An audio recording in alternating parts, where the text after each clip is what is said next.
Bienvenue à cette revue des marchés boursiers Cachemire du lundi 10 novembre 2025. Aujourd'hui à la bourse, vert partout.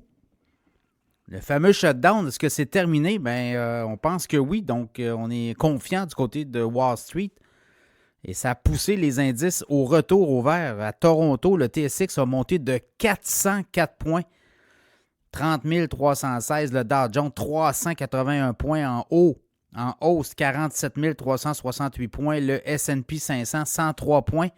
6 832 points. Le Nasdaq, 522 points. 23 527.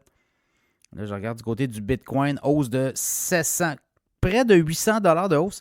105 608. Et l'Ethereum, 3 538, baisse de 45 $. L'or a été propulsé au sommet aujourd'hui, 115 $ et 30 en hausse à 4114,90. Donc, l'or a fortement rebondi. Est-ce que c'est une tendance? Est-ce que c'est ce qu'on va voir au cours des prochaines séances? À suivre, comme on dit.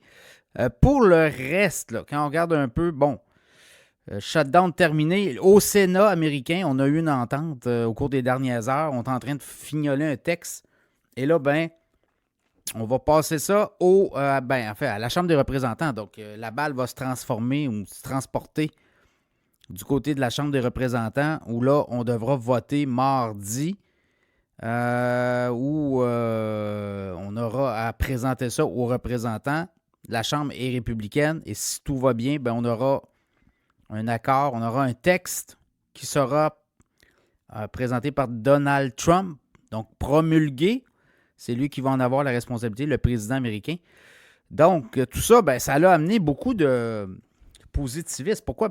On dit entre 700 000 et 1 million de fonctionnaires qui ne reçoivent pas leur paye. Donc, ça va amener beaucoup de mouvements.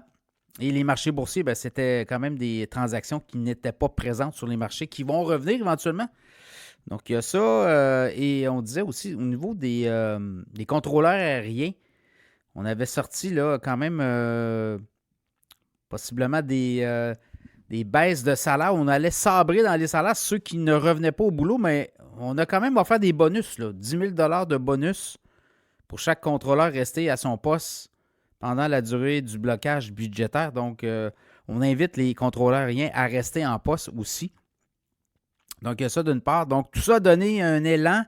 Il y a aussi la Chine là, qui a parlé des terres rares, qui suspendait des mesures, notamment sur l'utilisation des terres rares. Donc, ça a donné un coup sur les microprocesseurs, les puces électroniques. Là, je regarde NVIDIA monter, Microsoft, Google.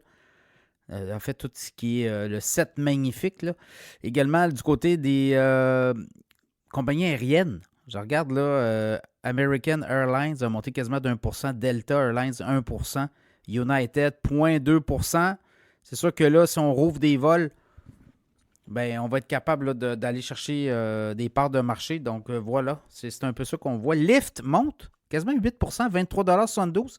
Une entente avec une compagnie de taxi, une grosse compagnie de taxi de Los Angeles. Donc ça a donné un coup. Metsera, on en a parlé en avant-marché ce matin, baisse de à peu près 15% aujourd'hui. Finalement, c'est Pfizer qui va mettre la main sur Metsera. Il y avait Novo Nordisk qui était dans la course. Après ça, je regarde CoreWave monter aujourd'hui. CoreWave, en après-marché, il allait de ses résultats financiers. Ça devrait être très bon là, de ce que j'ai vu préliminairement. Donc voilà, en gros, le shutdown. Est-ce qu'on va avoir une réouverture? Mais tout semble aller vers cette voie de passage. Et là, ça va rassurer tout le monde.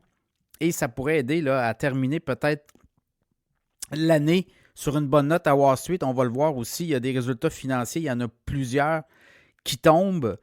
Demain, on va en avoir pas mal. Là, je regarde rapidement. Demain, on a Nebius. On a notamment Beyond Meat, Oclo, Lightpath. On a CAE, American Integrity, Pixelworks. Et ça va être comme ça aussi. Je regarde mercredi, là, il y en a pas mal. Donc, beaucoup de compagnies aussi, des compagnies dans l'intelligence artificielle qui ont poussé aussi au cours des dernières, je vous dirais, derniers trimestres, dernières années. Donc voilà, ça va être ça aussi. Beaucoup de résultats financiers. À date, 80% des entreprises ont battu les attentes des analystes. Hein.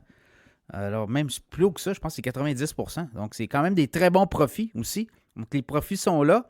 Trump évoque aussi là, toutes sortes de mesures. Des hypothèques 50 ans, parle de renvoyer 2000 $ de stimulus par Américain, le fruit des tarifs. Donc, ça va amener... on va envoyer de l'argent hein, dans l'économie américaine. Donc, tout ça, là, c'est très bon pour les marchés boursiers. Et est-ce qu'on a terminé... ça n'a pas été long. On a une semaine dans le rouge. À part ça, est-ce qu'on aura une autre semaine dans le rouge? Bien là, si on a une entente avec la Chambre des représentants puis la fin du shutdown aux États-Unis, attendez-vous quand même à avoir quand même une bonne poussée à la bourse. Ça sera à surveiller.